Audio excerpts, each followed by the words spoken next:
नमस्कार साथियों, मैं यहाँ से स्वागत करता हूँ आपका आश्रिति क्लासेस में। आज हम लोग देखेंगे डीएलएड 4 सेमेस्टर के सामाजिक अध्ययन के पाठ्यक्रम को। इसके पहले वाले वीडियो में हमने डीएलएड 4 सेमेस्टर के पाठ्यक्रम को बताया था कि डीएलएड 4 सेमेस्टर में आपको कौन कौन से सब्जेक्ट पढ़ने हैं तथा प्रत्येक सब्जेक्ट से कितने नंबर के प्रश्न पूछे जाते हैं। आज हम लोग सामाजिक अध्ययन के पाठ्यक्रम को डिटेल में डिस्कस करेंगे। सामाजिक अध्ययन का पाठ्यक्रम इस प्रकार है। सबसे पहला टॉपिक है आपका 1857 का प्रथम स्वाधीनता संग्राम तथा स्वतंत्रता प्राप्ति हेतु प्रयास। फिर सेकेंड है आपका धार्मिक तथा समाज सुधार आंदोलन। ठीक है, इसके अंतर्गत हमें पढ़ना है ब्रह्म समाज के बारे में, प्रार्थना समाज के बारे में, आर्य समाज के बारे में, रामकृष्ण मिशन के बारे में, थियोसॉफिकल सोसाइटी के बारे में तथा मुस्लिम धार्मिक आंदोलन के बारे में। ठीक है दोस्तों, ब्रह्म समाज से आपके बहुत ज़्यादा प्रश्न बनते हैं कि ब्रह्म समाज की स्थापना किसने की है, तो राजा राममोहन राय ने की है। कब किया था? 1828 में किया था। इसी प्रकार से प्रार्थना समाज, आर्य समाज, रामकृष्ण मिशन के बारे में हर साल प्रश्न आपसे पूछे जाते हैं। ठीक है, फिर थर्ड है आपका भारत का राष्ट्रीय आंदोलन। भारत के राष्ट्रीय आंदोलन के अंतर्गत हम पढ़ेंगे इंडियन नेशनल कांग्रेस का जन्म, जिसे हिंदी में भारतीय राष्ट्रीय कांग्रेस कहा जाता है। इसकी स्थापना कब हुई थी? तो 1885 में हुई थी। किसने किया था? ए.ओ. ह्यूम ने किया था। इसके बारे में हम लोग डिटेल से डिस्कशन करेंगे। ठीक है दोस्तों, फिर नेक्स्ट है आपका बंग भंग, जिसे बंगाल विभाजन कहा जाता है। ठीक है, यह किसके शासनकाल में हुआ था? तो लॉर्ड कर्जन के शासनकाल में हुआ था। फिर है आपका रोलेक्ट एक्ट, जलियांवाला बाग हत्याकांड। यहाँ से पूछा जाता है कि जलियांवाला बाग हत्याकांड किस स्थान पे हुआ था और कब हुआ था? तो यह 13 अप्रैल 1919 को हुआ था, अमृतसर में हुआ था। फिर नेक्स्ट है आपका खिलाफत आंदोलन, असहयोग आंदोलन, चौरी चौरा कांड, काकोरी कांड, स्वराज्य दल, Simon commission, Bardoli Satyagraha, Nehru report. इन सब के बारे में डिटेल से हम लोग डिस्कस करेंगे। यहाँ से बहुत ज़्यादा प्रश्न आपका पूछा जाता है।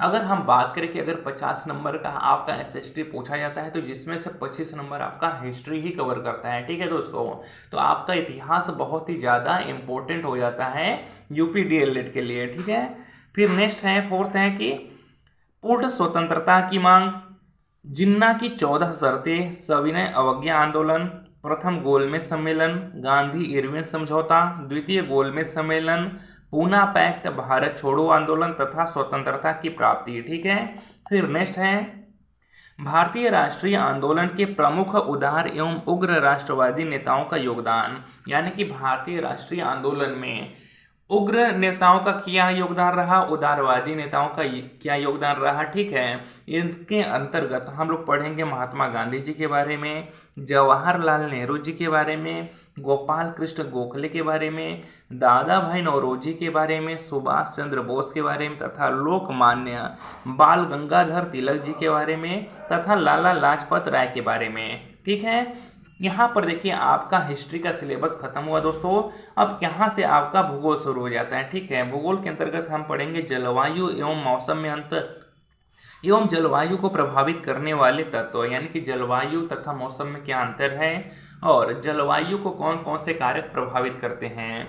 फिर नेक्स्ट है आपका भारत के प्राकृतिक प्रदेश, जिसके अंतर्गत पढ़ेंगे बनावट, जनजीवन, कृषि, उद्योग धंधे तथा प्रमुख राज्य व नगरों के बारे में। ठीक है, फिर आठवां है आपका उत्तर प्रदेश के प्राकृतिक प्रदेश। ठीक है, यहाँ पर हम लोग भूगोल के अंतर्गत ही पढ़ेंगे उत्तर प्रदेश के प्राकृतिक प्रदेश के बारे में, इसके विस्तार के बारे में, उत्तर प्रदेश के प्रमुख नगरों के बारे में, यहाँ का जनजीवन कैसा है, कृषि मुख्य रूप से किन फसलों का उत्पादन होता है तथा उत्तर प्रदेश की अनुसूचित जातियां एवं जनजातियों के बारे में। ठीक है, फिर नेक्स्ट है आपका उत्तर प्रदेश की खनिज संपदा, शक्ति के साधन, कृषि और सिंचाई।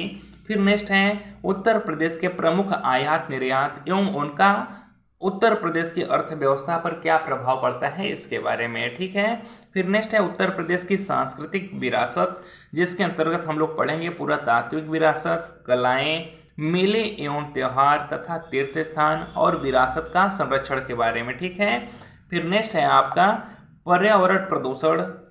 पर्यावरण प्रदूषण के अंतर्गत हम लोग पढ़ेंगे उसके अर्थ के बारे में, प्रकार के बारे में तथा उसे रोकने के लिए क्या क्या उपाय किया जाए। ठीक है, अर्थात उसके रोकथाम के बारे में। फिर हम लोग पढ़ेंगे संयुक्त राष्ट्र संघ के बारे में, जिसका गठन कब हुआ, अंक उसके अंग कौन से है, उसका कार्य क्या है, ठीक है। फिर उसके बाद हम लोग पढ़ेंगे जनगणना के बारे में, ठीक है दोस्तों। फिर नेक्स्ट है आपका नागरिक सुरक्षा, नागरिक सुरक्षा के बारे में पढ़ेंगे हम लोग, तथा सरकार की विभिन्न जनहित योजनाएं जिसके अंतर्गत भारत एवं उत्तर प्रदेश सरकार द्वारा वर्तमान में चलाई जा रही स्वरोजगार योजनाओं के बारे में डिस्कशन करेंगे। फिर है आपका गैर सरकारी संगठन यानी कि एनजीओ के बारे में हम लोग पढ़ेंगे, ठीक है। फिर नेक्स्ट है आपका विविधता में एकता, राष्ट्रीय एकता के प्रतीक, ठीक है। और अगला है आपका आतंकवाद, सांप्रदायिकता तथा जातिवाद के बारे में, अनुसूचित जाति एवं जनजातियों के संरक्षण हेतु संवैधानिक प्रावधानों के बारे में, तथा भारत के शांति प्रयास, गुटनिरपेक्षता की नीति, पंचशील के सिद्धांत, संयुक्त राष्ट्र संघ के माध्यम से भारत के शांति प्रयास के बारे में पढ़ेंगे।